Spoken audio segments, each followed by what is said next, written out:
Defensive Coordinator, Zac Alley. Questions for Coach Alley, Greg? Zach, so I guess camp's almost basically over today, but you got a couple more. But anyways, things you didn't know about your defense, good or bad, that you know maybe are different than what you thought at the beginning of camp? Yeah, I think the last couple days, and the installs have slowed down. We started to rep a lot of the things that have been in. I think our executions with the guys who are, more expected to play, older guys, that are running with the earlier groups has been much improved.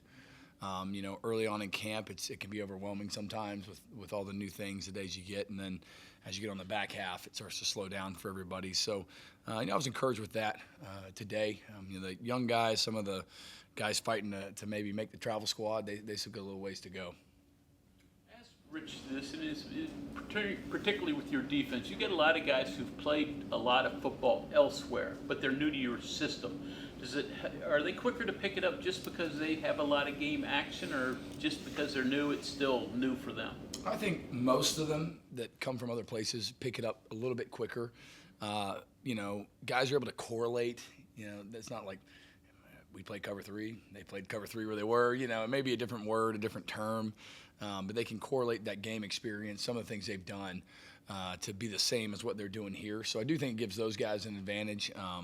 There's probably some things they haven't done that is new for them, but definitely compared to maybe an incoming freshman who, they lined up in high school and said, go get the ball. It's definitely an easier transition. What you saw today and what you will see on tape, will that alter or influence what you choose to do next week? Absolutely.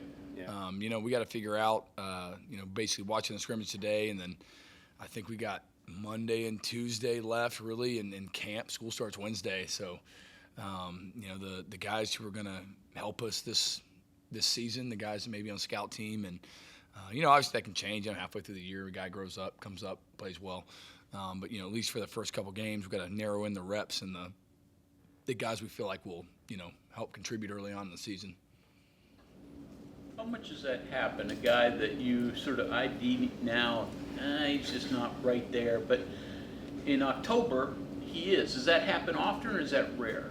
I'd say it's, maybe once a year, I feel like, between both sides of the ball, you find a guy that maybe the beginning of season, he's, on scout team over there, and maybe due to injury, due to maturity, whatever that is, he's get called up game 7, game 8, and plays pretty well for you down the stretch. I've been a part of that in other places. Guys at Jacksonville State, had a running back like that last year at Oklahoma, and so I've been around a few of those, but definitely not the norm. That's probably the exception.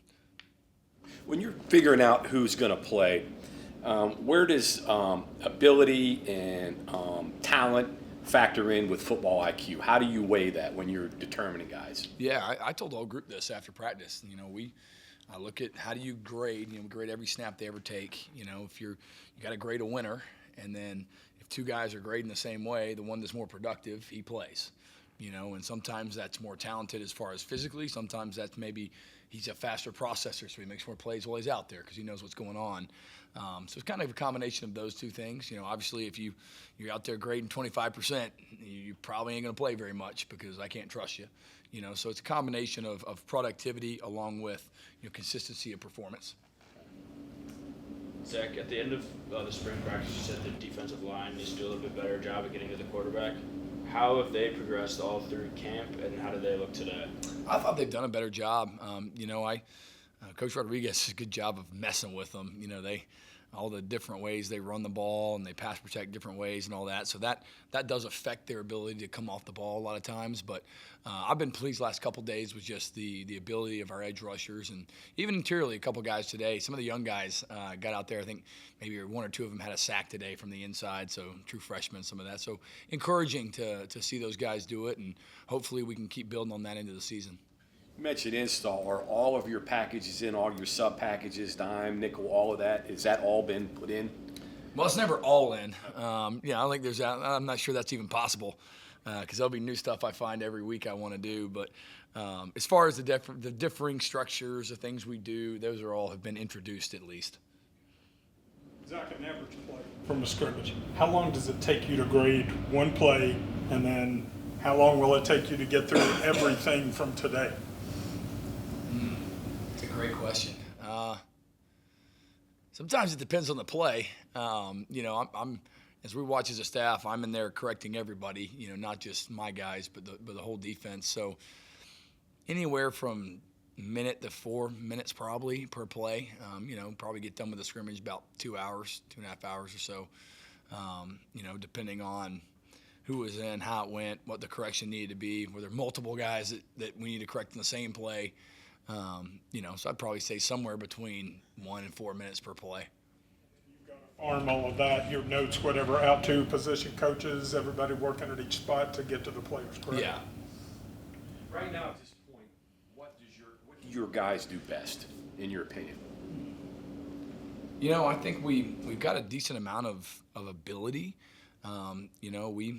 We play a lot of like 4-down quarters, probably that more than anything else. That's probably what we hang our hat on, and they're probably more used to that than anything. So I'd say most likely that. Are there any players or a player or players who stand out from practice 1 to practice 16 now who have improved the most? I think most everybody's gotten better. We have, I think, like 41 seniors or something like that. I mean, you've got a lot of guys who've been around and played a lot of ball. So I think more comfort in the defense has helped them more than anything as they've gotten used to it. And, I would say just as a whole, we've raised our level of play. Obviously, you have 2 weeks left to practice before we get to the first game. But if you had to put that defense out there today against a Big 12 team or a Power 4 team, how confident are you they're going to be able to do what you need them to do to win a game? I just feel pretty good. I mean, I can't say I've ever gone to a game like, man, I'm going to give up 50 today. I hope we can score 100. I mean, I think I can shut anybody out any given week, if we do what we're supposed to do and how we're supposed to play. So I don't know if I have a good answer to that question. Like, I've always got confidence in my guys because I coach them, and I know that they, though we might have deficiencies here or there, you got to help a guy. Maybe he's not good at this or that. We're going to put him in situations to win and give ourselves a chance. Travis was mentioning earlier that part of your plans could change from week to week. And he said, as an offensive coach, you really got to hone in and figure out, okay, what do you do? Where does that come from you? Where does that reside in your mind that you will, from week to week, that the plan could change quite a bit? I apologize. Well, I you don't understand mentioned the that, question exactly. what you do could change from week to week. And he said that as an offensive coach, it's very difficult to kind of lock in on what you do. Where does that thought process come from you to do that? I got you. He talked about me. Correct. Okay. Yeah, and planning Sorry. for you and what you're going to do from 1 week to the next could change considerably. Yeah, I mean, I think, I'm trying to use our players in the best ways we can to put them in positions to be successful. And then, sometimes what do they not like to see? Let's do that. What we can do to get them off balance, keep them from, feeling like they know what we're going to do. And then, what do they not like to see? What are they good at? Those type of things are always factor in every week. But, I've never been somebody that says, well, this is we win because this is what type of team we are. And we do whatever it takes to win every single week. Are you a big self-scouter? Oh, yeah. Yeah. Yeah. So I'll know every week. I can usually remember, all right, last week we were this week we're going to be that week we're going to be, okay, I've called this 4 times this year on this situation. I don't want to do that this go round. I can remember it most of the time throughout the year. And then, we'll do deep dive self-scouts on the bye weeks, and then kind of mini ones on Sundays. Some of our analysts and assistant coaches will, hey, by the way, blah, blah, blah, and try and fix some of those things. We got to interview Henry Weinrich yesterday, and his background obviously very unique with chemistry and could have gone to high school. He's followed you around. So you ever dealt with anybody that has sort of changed a career path like he has? And what was it that you saw that you wanted to take him with you to various stops? Yeah, well, the first day we got there, I got to Jacksonville State. I was in need of doing some quantum mechanics. And so I asked Henry, and he was able to give me the answer, and we were best friends from that point forward. But no, I mean, he's really smart, really sharp. He does a great job. on everything. He's very detailed. He understands he sees the game how I see it. Partly probably because he's been around me now for a bunch of different places and has had some experiences outside of that too. And I think that he does a great job, and what an opportunity for him. And I trust him completely. He's done a phenomenal job here, and he'll continue to do that. Never encouraged him to say, hey, football's a crazy game. Go to med school. You've never encouraged him to do that? I have encouraged him that way. I actually, I interned with the Panthers for a little bit, and I got into the first day, and the linebackers coach there, he said, why do you want to do this? I said, what do you mean? He said, your wife's going to hate you, your family's going to hate you, everybody else going to hate you. You crazy. I was like, thanks. Encouraging speech. But we love it. I think that he's the same way I am, that, man, our players, the relationships you have, the ability to change lives, to be around people that, maybe they didn't know anything else, that this is the first time they've had the discipline, the accountability, the habits that you get to build in young men to make them successful, to help them when they leave here. Because ultimately, football's a short-lived game, and, if the ball is a foundation, it's wobbly. You ain't going to stand on it.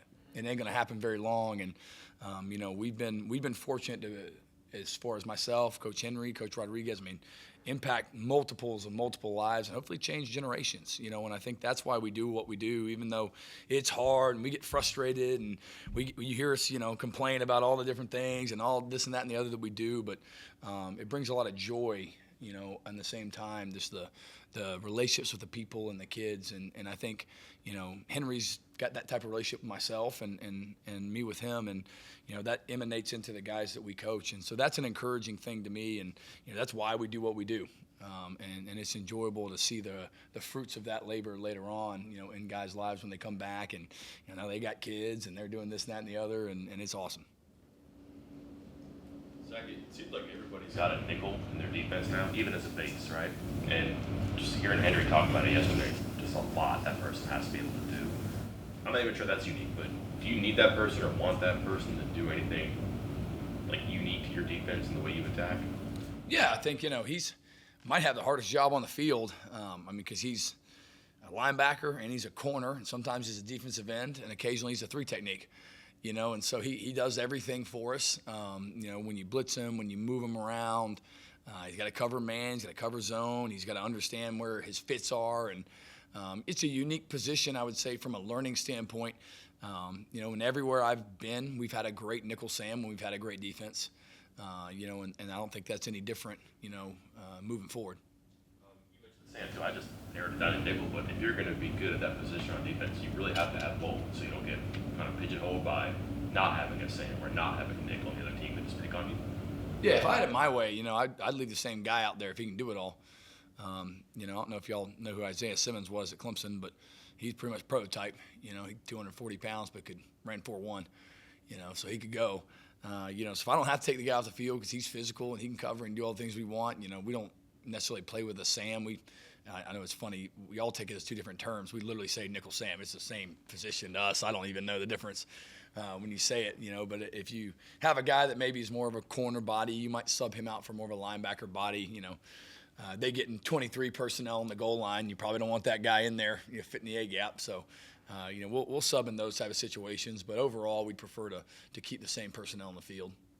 Not sure if you've been asked this one this fall already, and I missed it. But on the nickel and Sam topic, y'all at Oklahoma had this cheetah position in Coach Venable's defense. Is that kind of a hybrid with a nickel and a linebacker role, or is it something that is just another word for a nickel or a Sam, and do you bring that into this defense in some role here? It sounded cooler. That's the extent of it. So that was our nickel.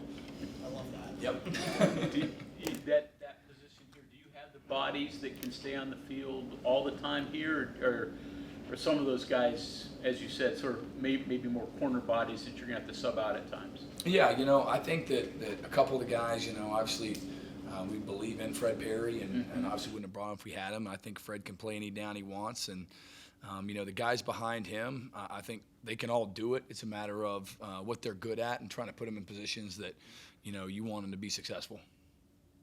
Okay, thank you very much. Thanks, guys.